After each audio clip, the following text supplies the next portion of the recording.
Good afternoon.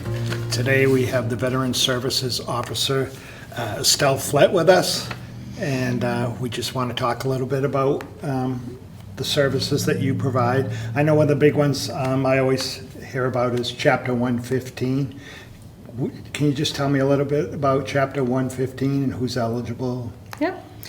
Chapter 115 actually is what mandates my position. The state, our state, Massachusetts, is the only state in the country, actually, that offers this to veterans and their dependents.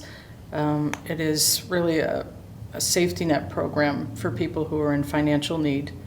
And they can come in and we can help with shelter, food, fuel, definitely rent assistance if needed. It's a variety of veterans and dependents who come to me.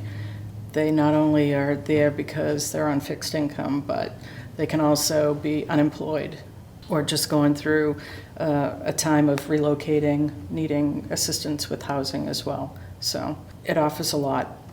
And is it based on income and assets? It is. Right now, they've just changed the dollar amounts as of July 1st. So for an individual, a maximum monthly income amount of $2,510 and their assets of $8,400. If you're a married couple, the max amount is $3,407 and you're allowed $16,600 in assets. Now, when they talk about assets, does that include your home? Nope, you are allowed your home, one vehicle. Okay. If you had another residence in Florida, that would count against you. What about a veteran that passes away? Are these benefits available to their spouse? They are, as long as they were married at the time of his or her passing. Mm-hmm. And they are, their only need of proof of that really is the marriage certificate and death certificate. And when you do your budget every year, it's got to be difficult because you don't know who's going to come on or off during the year.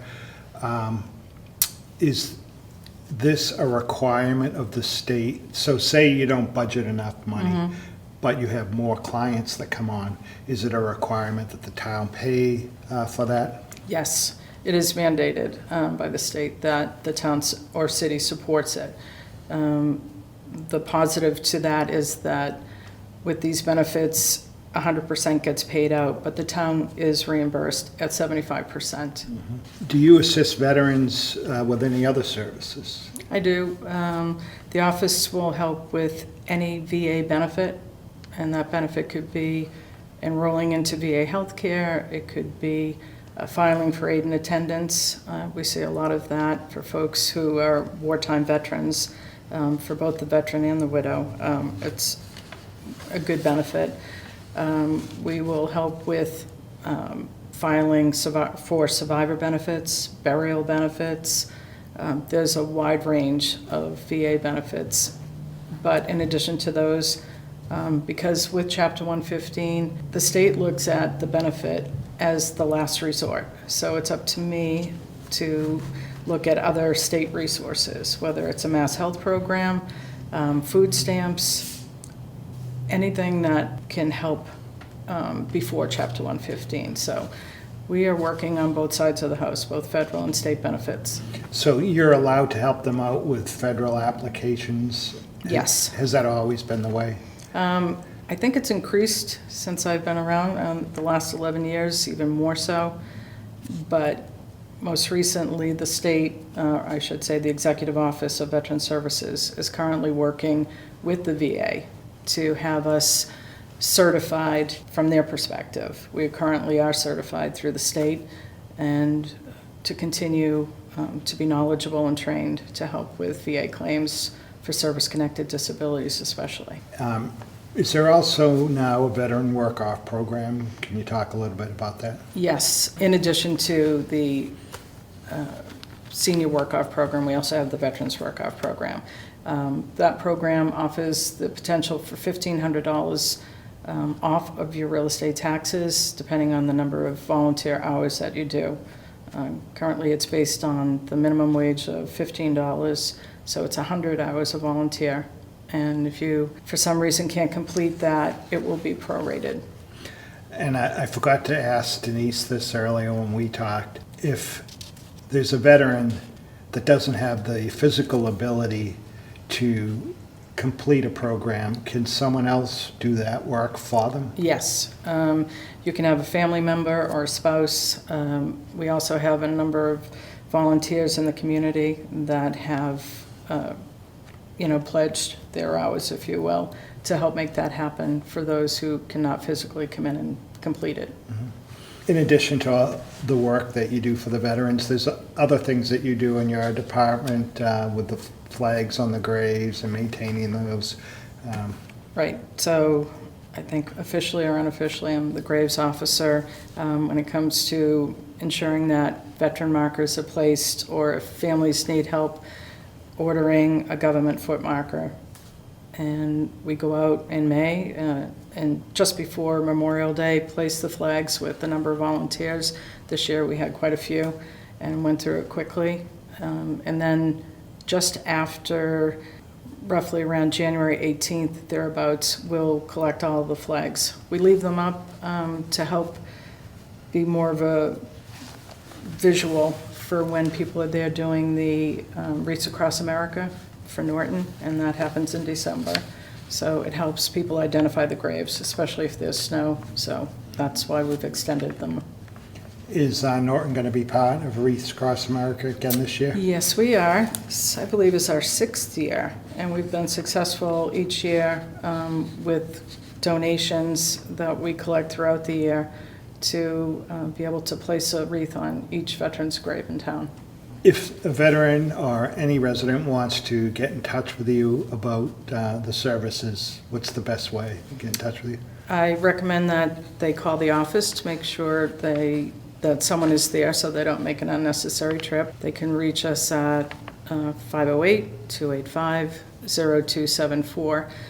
I also recommend placing a call just on the chance that you need more than a moment. I can schedule the time and give you the attention you need. Mm-hmm. You're also able to send an email. I'm happy to respond to those as quickly too, and that you can reach me directly at eflett@nortonmaus.com. And Flett is spelled? F as in Frank, L-E-T as in Tom, T as in Tom. Great. All right.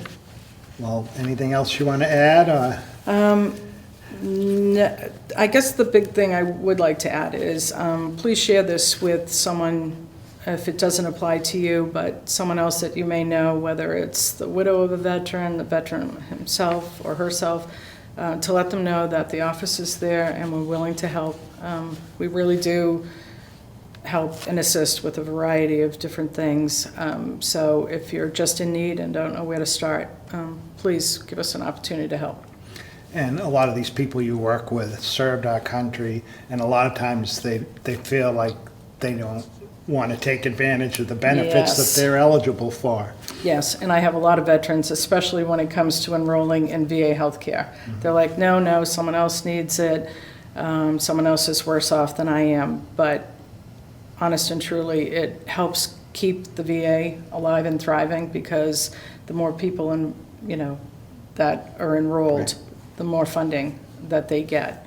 And most people won't look at it or think much about it in their youth, but as time goes on, whether it's for hearing aids or whether you need assistance later in life with emergency care, a second opinion, more often than not, I deal with family members who will come in, my dad needs help, and is he enrolled? He's not. He never wanted to do it because.